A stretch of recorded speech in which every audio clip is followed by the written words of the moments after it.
A Jewish writer, Meyer Levine, who wrote the first adaptation, and it was much more serious, it was much more Jewish, but nobody wanted to produce it because they knew that the audience wasn't ready to see that. So it was rejected. There is now in America, in San Francisco, a play about this Meyer Levine.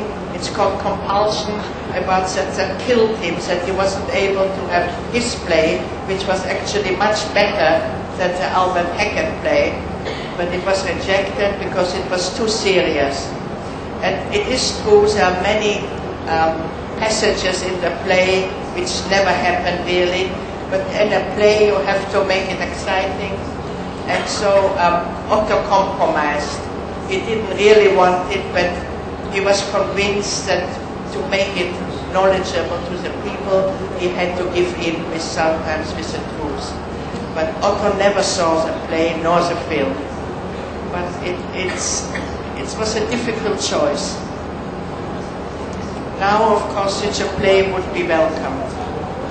Gostaria de saber uma curiosidade que a senhora trata no seu livro, mas em que altura da sua permanência em Auschwitz a senhora tomou conhecimento da existência das câmaras de gás lá dentro? Quantos dias depois que a senhora chegou, a senhora descobriu que os prisioneiros que eram encaminhados para o banho, na verdade, iam ser executados?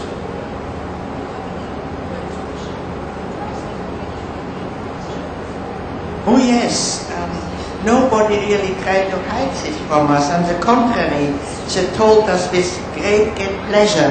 After the first selection, like I described, this side or this side, all the young children, all the older people went to one side. When we entered the camp and we had to undress naked, we were tattooed, all our hair was shaved, they told us, the family you have been separated from are already being killed.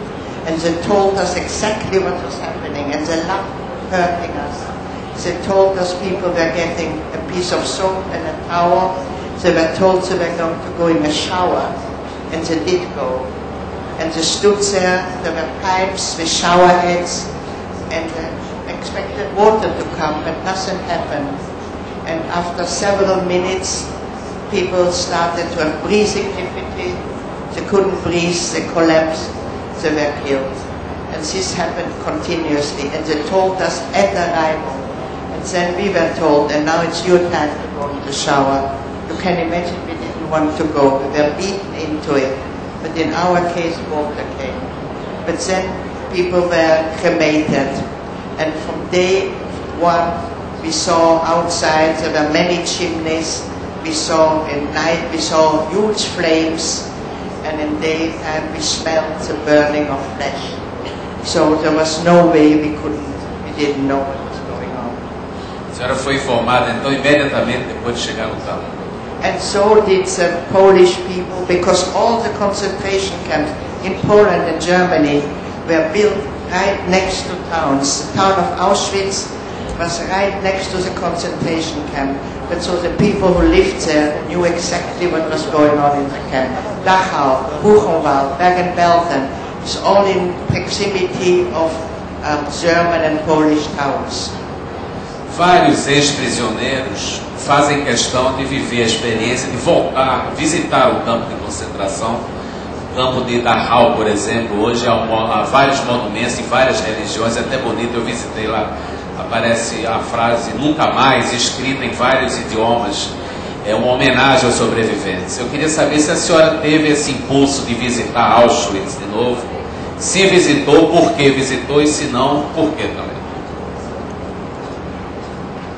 I never wanted to visit. I had such nightmares from it for many, many years, and I knew it was a horrific place, so why should I go back? In 1995, when it was the first time that the free world were able to make a big memorial service there, the Dutch television asked me to do a program with them. They phoned me in London, and I refused them straight out. And he said, well, I knew you would say that, but think it over, perhaps you change your mind, we're going to phone you again in a few days. And my mother was still alive at the time, and I talked it over with my husband, and they both said, no, you must definitely not go there. But I was thinking, perhaps when I go there, I can close up this period in my life. And the one plus thing was that some of the Russian officers who had liberated us were going to be there. So I decided I would go. I went with my husband. It was January. It was a very bleak, snowy day.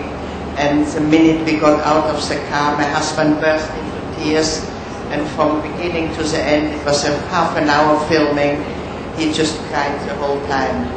And me as well. I remembered everything, just as horrible as I thought it was. And Auschwitz is one of the few concentration camps which is still there.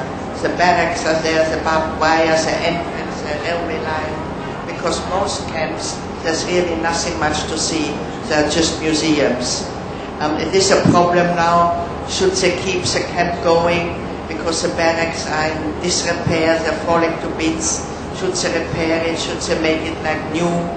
And the Polish government doesn't want to pay for it, so the world has to contribute to this.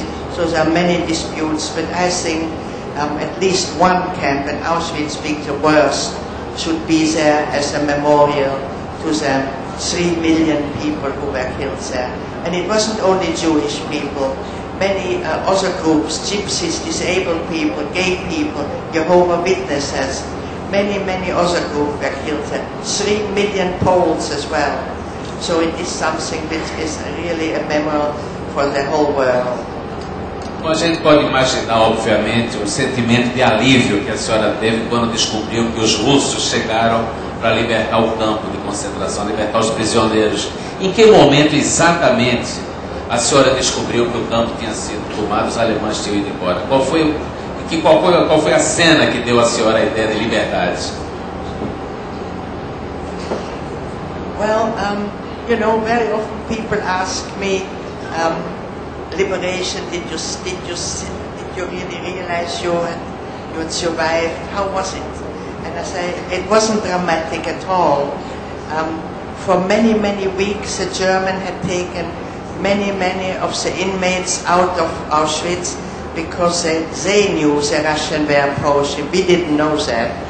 And later, after the war, those were called the death marches because many tens of thousands of people perished on marches into Germany and Austria. Just by luck and by fluke, my mother and me didn't go on those marches. We stayed behind. And one day we woke up and it was very quiet, and we went outside and all the Germans had left. And it was midwinter. Poland has a very severe winter. The snow was that high, and there were about, in Auschwitz-Birkenau, Birkenau was a women's camp, there were about 300 women left, most of them too ill really to get out of their bunks. And we didn't really know what has happened. We didn't know whether the Germans coming back.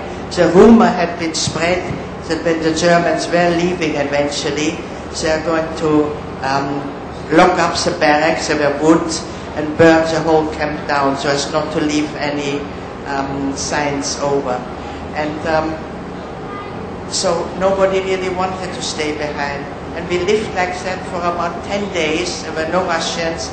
The Germans had even come back one day and took more people with them, and my mother included. She was taken away, but she had the amazing idea. She threw herself in the snow, and the Germans left, and she came back to the camp to be with me. That was again a horrible experience for me. I thought she was gone now. And so eventually, one day I walked around and saw at the gate. The gate was open, we could have left, but we didn't dare to go out. And huge figures stood there, all in icicles and fur, and I thought first it was a bear.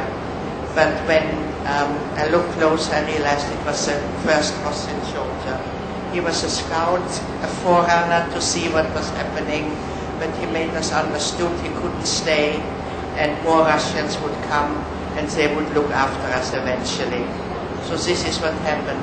We went then to Auschwitz, to the men camp, to try to find my father and my brother, but they had gone on those transport. Although at this time we had still great hopes that they would be alive.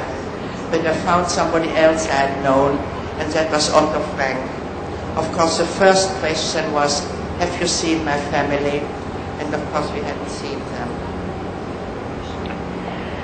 A Eva disse uma coisa muito importante, eu acho que a gente deve sublinhar, porque realmente, ao fim e ao cabo, talvez seja a mensagem mais importante, né? Quando ela diz que o Holocausto não foi o único genocídio. O Holocausto foi diferente, né? Diferente no sentido assim de que foi um massacre organizado em bases industriais, no esquema linha de montagem, né? Com uma burocracia perfeita. E as pessoas que presenciaram isso salientam esse fato assim de como as listas tinham que estar meticulosamente organizadas. Quando o Mengele, por exemplo, recebia um trem, ele ficava absolutamente furioso se a contagem dos prisioneiros não coincidia com a lista que ele tinha, né? E depois, uma das coisas que aconteceu também com Eichmann, né?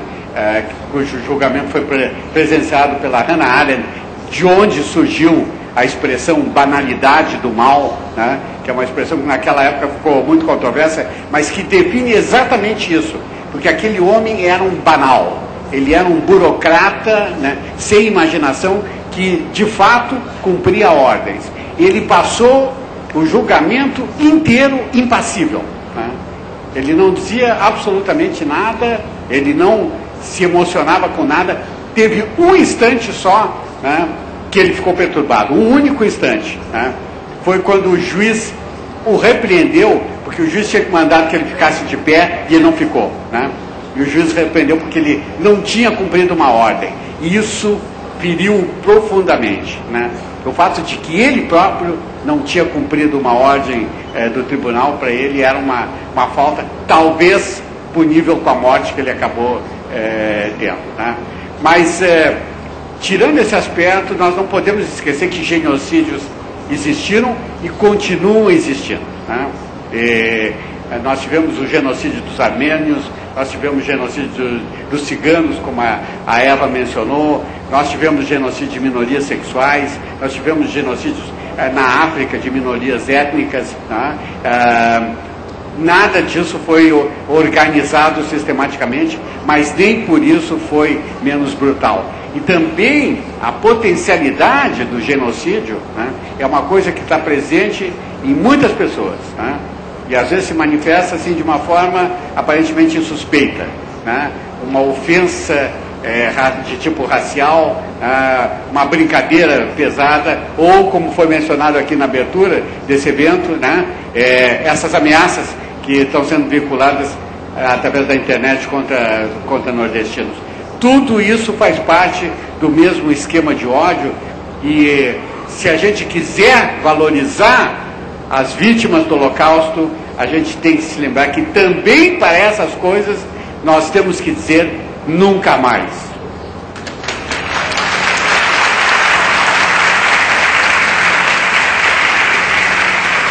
Bom, eu acho que a gente já está abusando um pouco da boa vontade da nossa convidada, né? Eu gostaria de fazer uma pergunta ainda, já que eu não quero perder essa chance, né? A senhora era uma adolescente quando viveu o terror de um campo de concentração. Se uma adolescente brasileira hoje, de 14, 15 anos, perguntasse à senhora o que era aquilo, o que foi o Holocausto, o que é Auschwitz, o que é que a senhora responderia?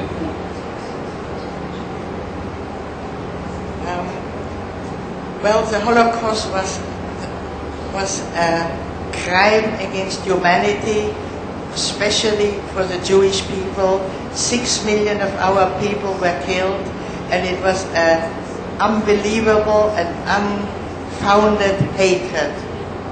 And this is something which I've heard in Brazil. You live together with many different races, many different religions, and you have luckily no racism here. This is something we in Europe are trying to copy you. it is something which we try to achieve, but